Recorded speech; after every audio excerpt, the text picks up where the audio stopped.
പോയവരൊക്കെ പോട്ടെ പ്രതാപ. നിന്റെ ഒപ്പമുള്ളവരാണ് നിന്റെ ബന്ധങ്ങൾ, അവരാണ് നിന്റെ സ്വന്തങ്ങൾ.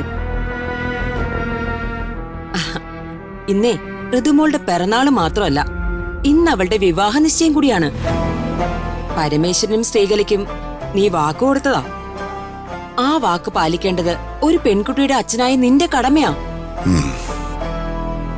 ശരിയാ, കൊടുത്ത വാക്ക് പാലിക്കണം. എനിക്കിഷ്ടമുണ്ടായിട്ടല്ല, വാക്ക് പാലിക്കാൻ മാത്രം.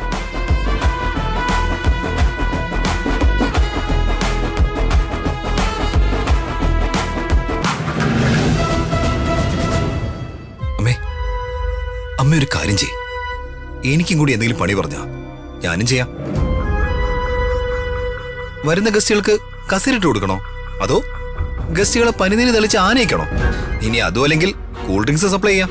എന്തിനേറെ വരുന്ന എല്ലാവരെയും ഞാൻ കാല് കഴുകി സ്വീകരിക്കാം. പറയാമേ, ഋതിക കല്യാണം കഴിഞ്ഞ് ഇവിടെ നിന്ന് ഇറങ്ങി പോകുമ്പോ അതും ആഘോഷാക്കി ഞാൻ അവളെയും അവളെ കെട്ടാൻ വരുന്നവനെയും എന്റെ തോളി ചുമന്നുകൊണ്ട് പോവാം.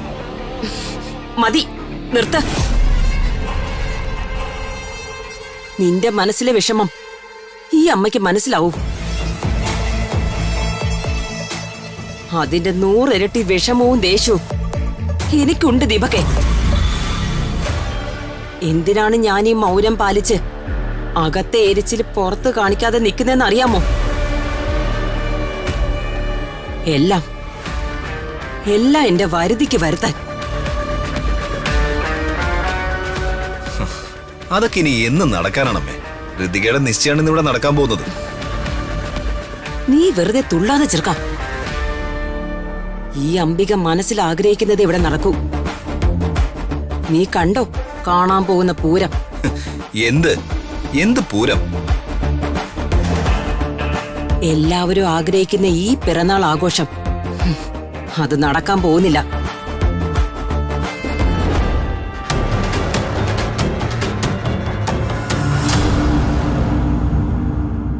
പിന്നെ ഋതികയുടെയും അശ്വിന്റെയും വിവാഹ നിശ്ചയം അത് നല്ല വൃത്തിയായി ഞാൻ മുടക്കും.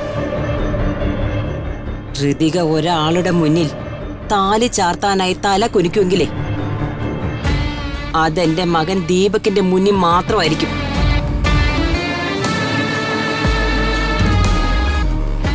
എങ്ങനെ? പറയാം. നീ ആദ്യം പോയി ഋതികയ്ക്ക് നല്ലൊരു സാരി എടുത്തോണ്ട് വാ. സാരിയോ? എന്തിന്?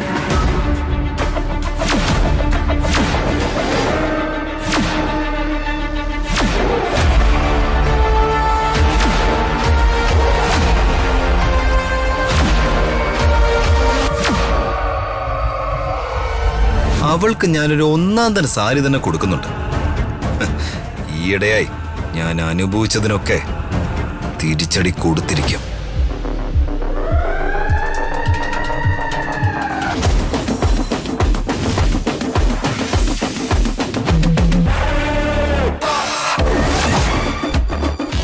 ഋതുമോളെ, നിനക്കിന്ന് ചേട്ടൻ നല്ലൊരു ഗുണപാഠം പഠിപ്പിച്ചു തരാൻ പോവാ.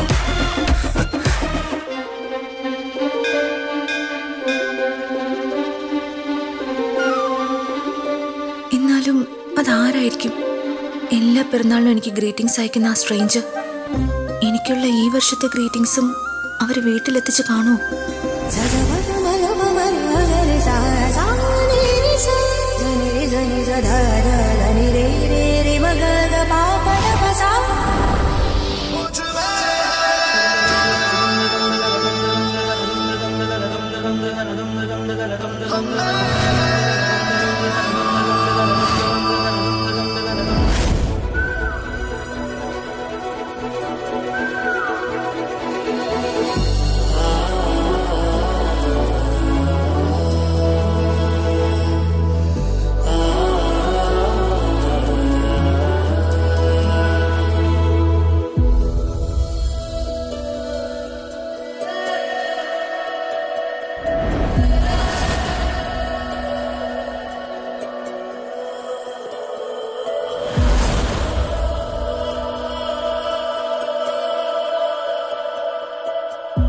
രസിക മേഡം,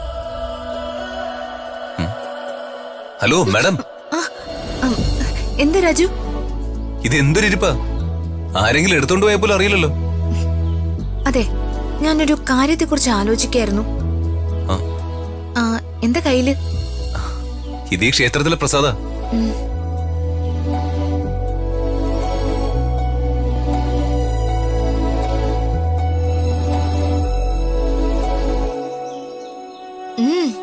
നല്ല സ്വാദ്.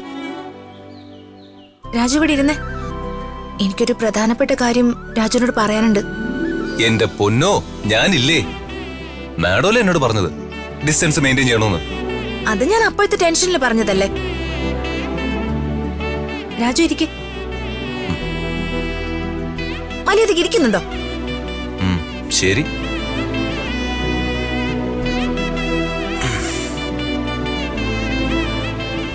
എന്താ മാഡം, ഇരുന്നില്ലേ? ഇനി കാര്യം എന്താണെന്ന് വെച്ചാ പറ. രാജു, എന്റെ ഒരുപാട് നാളായുള്ള വലിയ ആഗ്രഹം, സത്യം പറഞ്ഞ ഓർമ്മ വെച്ച കാലം തൊട്ടുള്ള ആഗ്രഹം. പക്ഷെ ഇതുവരെ ആ ആഗ്രഹം നടന്നിട്ടില്ല. ആഹാ, അത് കൊള്ളാലോ. ഋതിക മാഡത്തിന്റെ നടക്കാത്ത ആഗ്രഹവും, അതും ഈ രാജു കൂടെ ഉള്ളപ്പോ. മാഡം കാര്യം എന്താന്ന് വെച്ചാ പറ. ദേ, ഋതിക മാഡം ഇങ്ങനെ വിരൽ ഞൊടിച്ച മൃതസഞ്ജീവൻ ഇരിക്കുന്ന മല ചടയെന്നെടുത്ത് കൊണ്ടുവന്ന് മുന്നിൽ വെച്ച് തരില്ലേ ഞാൻ? പിന്നെ മൃതസഞ്ജീവിനി മല ഒരു ചാക്ക് തേങ്ങ എടുത്തോണ്ട് വന്നപ്പോ മടുത്ത് പോയ ആളാ മല ചുമന്നോണ്ട് വരാൻ പോകുന്ന. വെറുതെ വീൺ വിളക്കതൊന്ന് പോ രാജു. ആ, കൊള്ളാം. അങ്ങനെ തന്നെ പറയേ. എനിക്കിത് വേണം.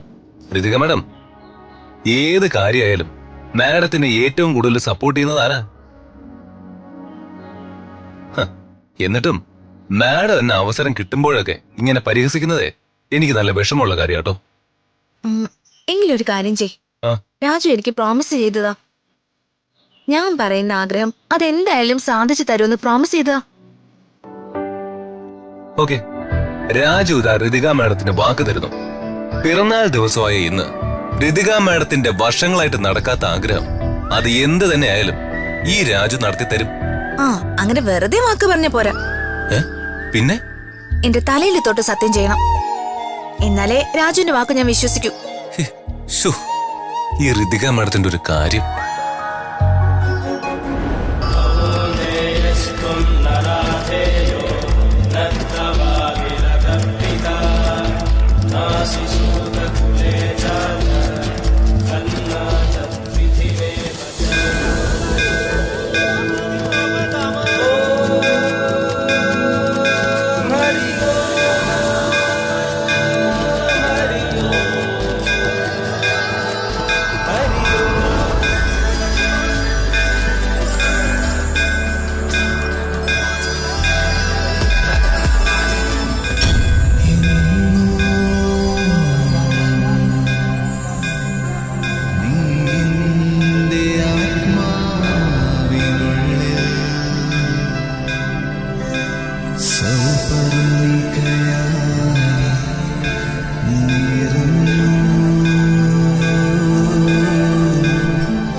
ഇനി മാഡം ആഗ്രഹം പറയേ.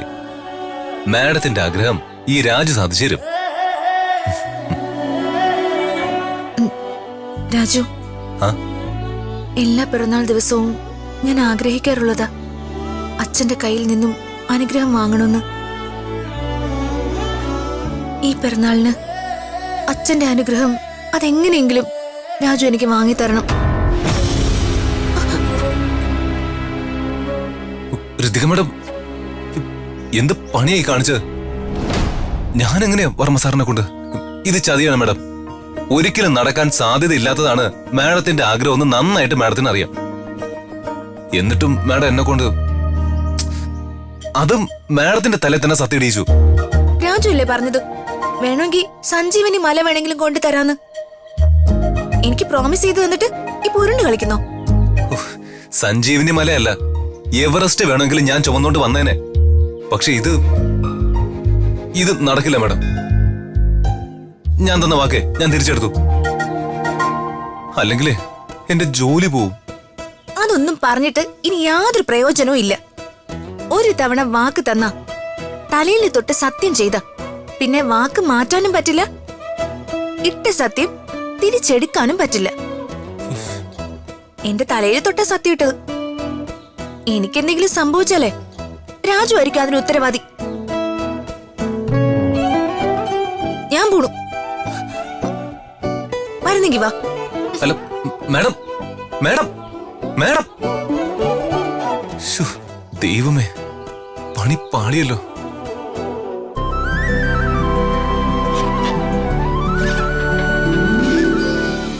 ശേഖരേട്ടാ, പൂക്കളൊക്കെ എത്തിയോ?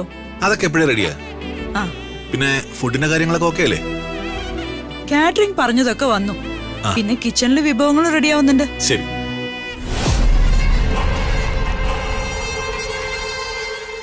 നിശ്ചയത്തിനുള്ള ഒരുക്കങ്ങളൊക്കെ ഗംഭീരമാണ്. പക്ഷെ ഒന്നും നടക്കാൻ പോകുന്നില്ലെന്ന് ആർക്കും അറിയില്ലല്ലോ. പാവങ്ങൾ ഒരുപാടങ്ങ് കഷ്ടപ്പെടുന്നുണ്ട്. കഷ്ടപ്പെടട്ടെ.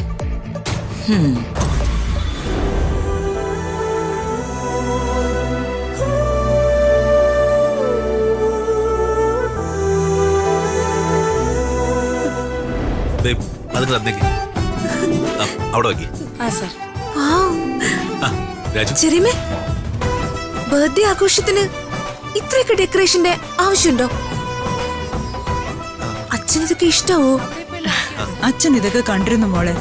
അതോർത്ത് മോള് ടെൻഷൻ ആവണ്ട. അല്ല, എന്താ ഇത് മോളെ? ക്ഷേത്രത്തിൽ നിന്നുള്ള വരവാണെന്ന് തോന്നുന്നു. അർച്ചനയൊക്കെ നടത്തിയോ? നന്നായി പ്രാർത്ഥിച്ചല്ലോ അല്ലേ? മോള് കണ്ടില്ലേ, മോക്ക് വേണ്ടിട്ടാ ഈ കാണുന്ന അറേഞ്ച്മെന്റ്സ് ഒക്കെ. ശരിയാ. പക്ഷെ എനിക്ക് വേണ്ടി ഇത്രയും നല്ല ഒരുക്കങ്ങളൊക്കെ നടത്തുമെന്ന് ഇപ്പോഴാ എനിക്ക് മനസ്സിലായത്. ഒരുപാട് പിറന്നാളുകൾ കടന്നു പോയിട്ടും ഈ പിറന്നാളിനാ ഇപ്പോഴാ എനിക്കിത് മനസ്സിലായത്. ആണോ? ഇനിയും എന്റെ മോളെ എന്തൊക്കെ മനസ്സിലാക്കാനിരിക്കുന്നു.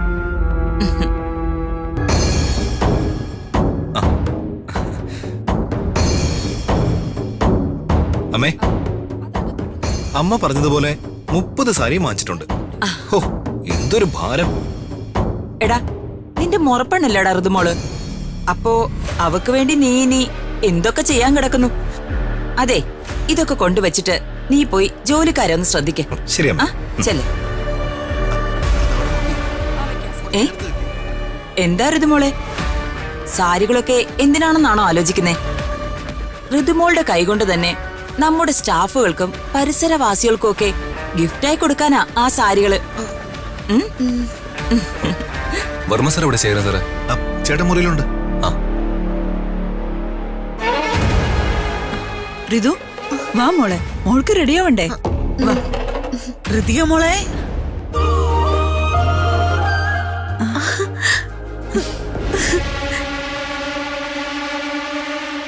നാശങ്ങള്, ഇവരെയൊക്കെ ആരാ ഇങ്ങോട്ട് ക്ഷണിച്ചത്? രാധമേ, ശ്രീ, വാ.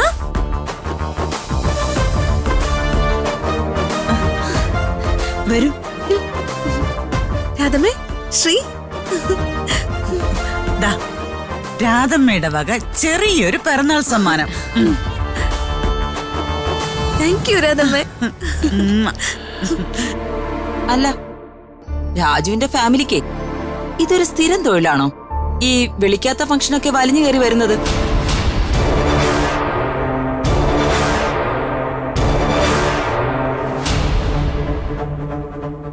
അതെ, ഇവരെ ഞാൻ പ്രത്യേകം വിളിച്ചിട്ട് വന്നതാ. ഇവരാണ് എന്റെ ഗസ്റ്റുകൾ.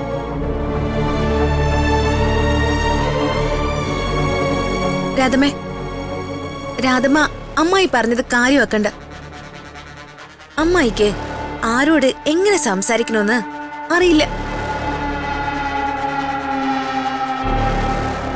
പക്ഷേ ആള് പാവാണ് കേട്ടോ. അത് നിങ്ങൾക്ക് എല്ലാവർക്കും അറിയാലോ. ആ, പിന്നെ രാധമേ, ഇവിടെ ചിലരുണ്ട് ഇത്തല പോലെ എന്റെ അച്ഛനെ വിടാതെ പിടിച്ച് 4 നേരവും നന്നായിട്ട് വെട്ടി വിഴുങ്ങുന്നവര്.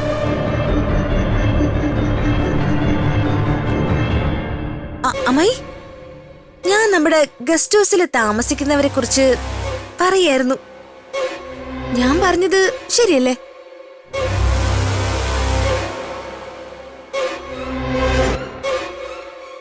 വാ രാധമേ, നമുക്ക് അങ്ങോട്ടിരിക്കാം. വരൂ. ചെല്ല് ചെല്ല്.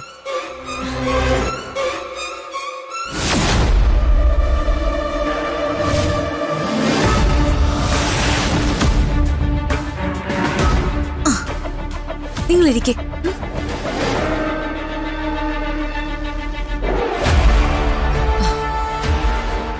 ദിവ്യേ, ദിവ്യേ, മാഡം, സോഫ നന്നായിട്ട് തുടയ്ക്കണമെന്ന് നിന്നോട് ഞാൻ പറഞ്ഞതല്ലേ? അവരോട് എഴുന്നേക്കാൻ പറ. എന്നിട്ടേ ഈ സോഫ നന്നായിട്ട് തുടയ്ക്ക്. ദിവ്യേ, മതി തുടച്ചത്. നീ പോ. ശരി മാഡം. വേണമെങ്കിൽ ഇരിക്കേ. ഇരിക്കേ ചേച്ചി. നിങ്ങൾ എന്തായി കാണിക്കുന്നത്? ചുമ്മാതിരിക്കും.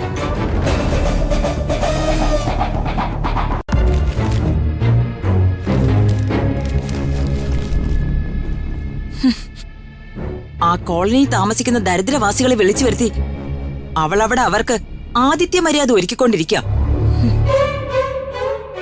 ഞാൻ കൂടുതൽ എന്തെങ്കിലും പറഞ്ഞു പോയാ നിന്റെ അമ്മാവന് ദേഷ്യം ആകുമല്ലോ എന്ന് ഓർത്ത് മാത്രം ഞാൻ സ്വയം കൺട്രോൾ ചെയ്യുന്നു. എനിക്കങ്ങ് പെരുവിരല് മുതൽ തരിച്ചു കേറുന്നുണ്ട്. ആ രമ്യ കാരണം എനിക്കുണ്ടായ അപമാനം ഞാൻ മറക്കില്ല അമ്മേ. അവള് വന്നിട്ടില്ല, ബാക്കി എല്ലാവരും എഴുന്നള്ളിയിട്ടുണ്ട്. പ്രതാപൻ അവര് വന്നത് അറിയുന്നതിന് മുൻപ് തന്നെ എങ്ങനെയെങ്കിലും അവരെ ഇവിടുന്ന് പുറത്താക്കണം. നീ വാ. ആ മോളിങ്ങോട്ടിരിക്കുന്നേ, എത്ര നേരം അങ്ങനെ നിക്കണേ? അത് സാരമില്ല അങ്കിൾ, നിങ്ങൾ ഇരിക്കേ. ബർത്ത്ഡേ സെലിബ്രേഷൻസ് ഒക്കെ വളരെ നന്നായിട്ടുണ്ട് കേട്ടോ. എല്ലാം അച്ഛൻ പറഞ്ഞിട്ട് ചെയ്ത അറേഞ്ച്മെന്റ്സ്. പിന്നെ നീ നമ്മുടെ കോളേജിൽ നിന്ന് ആരെങ്കിലും ഇൻവൈറ്റ് ചെയ്തോ? ഇല്ല ശ്രീ, ഞാൻ ആകെ ഇൻവൈറ്റ് ചെയ്തത് നിങ്ങളെ മാത്രമാണ്.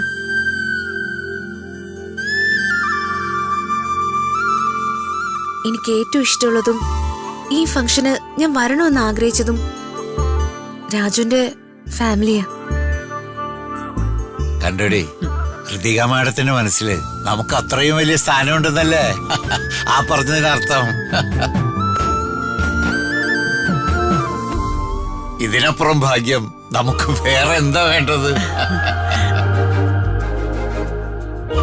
ആ ദേ വർമ്മ സാറ് വന്നല്ലോ. നമസ്കാരം. ആ നമസ്കാരം. അല്ല, നിങ്ങൾ എന്തിനാ എണീക്കുന്നത്? ഇരിക്കെ, എല്ലാവരും ഇരിക്കെ. അയ്യോ, സാറിന്റെ മുമ്പിൽ ഇരിക്കാനോ? സാറിന്റെ മുമ്പിൽ ഞങ്ങളൊക്കെ. രാജുവിന്റെ കുടുംബം എന്ന് വെച്ചാ എനിക്ക് എന്റെ കുടുംബം പോലെയാ. നമുക്കിടയിൽ വലിപ്പച്ചെറുപ്പ വ്യത്യാസങ്ങളൊന്നുമില്ല. നിങ്ങൾക്കാർക്കും അങ്ങനെ ഒരു ചിന്ത ഉണ്ടാവാനും പാടില്ല.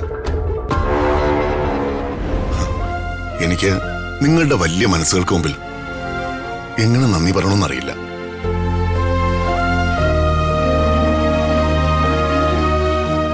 ഞങ്ങളുടെ കുടുംബത്തിന്റെ സൽപ്പേര് കളങ്കപ്പെടാതിരിക്കാനാ രാജുവിന് പോലീസ് സ്റ്റേഷനിൽ കയറേണ്ടി വന്നത്. അത് അറിയാമായിരുന്ന നിങ്ങൾ രാജുവിന് സംഭവിച്ച അന്യായത്തെ ചോദ്യം ചെയ്യാനായി എന്റെ മുന്നിൽ വന്നില്ല.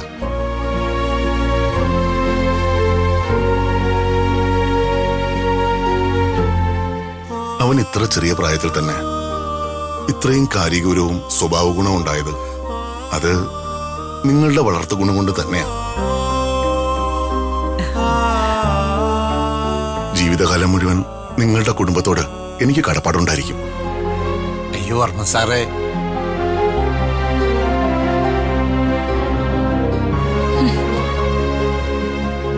ഇങ്ങനെ വലിയ വലിയ വാക്കുകളൊക്കെ പറഞ്ഞ് ഞങ്ങളെ വിഷമിപ്പിക്കരുത്. എത്രയോ കാലമായി അങ്ങയുടെ കരുണയിൽ കഴിഞ്ഞു വന്ന കുടുംബം ഞങ്ങളുടേത്. എന്നും വർമ്മ സാറിന്റെ കാരുണ്യം ഉണ്ടായാൽ മാത്രം മതി ഞങ്ങൾക്ക്. ശ്രീലക്ഷ്മി, സുഖാണോ മോളെ? സുഖാണ് സർ. മകളുടെ പേര് ഐഷു അല്ലേ? അതെ സർ. ആ, നിങ്ങളിരിക്കെ, ഞാൻ ബാക്കിയുള്ളവരൊക്കെ ഒന്ന് കണ്ടിട്ട് വരാം. ഇരിക്കെ.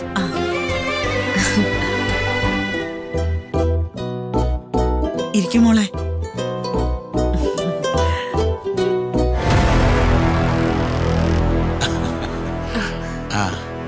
ഇവിടേക്ക്.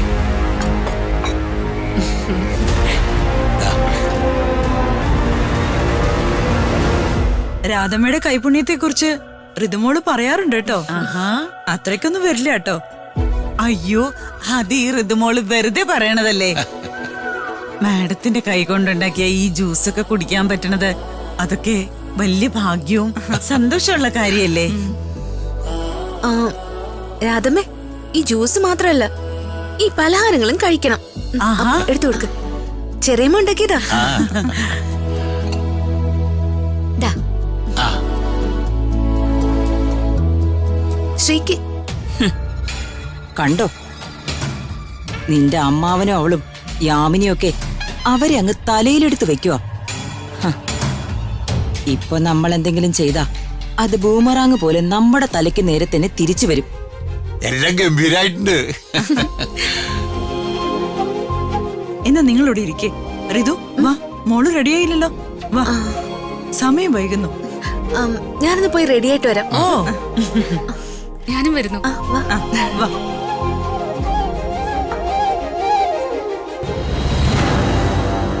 നമുക്ക് നോക്കാം. നല്ലൊരു അവസരം കിട്ടുമ്പോ കുറുക്കി കൊള്ളുന്നത് പോലെ നമുക്കവർക്ക് കൊടുക്കാം.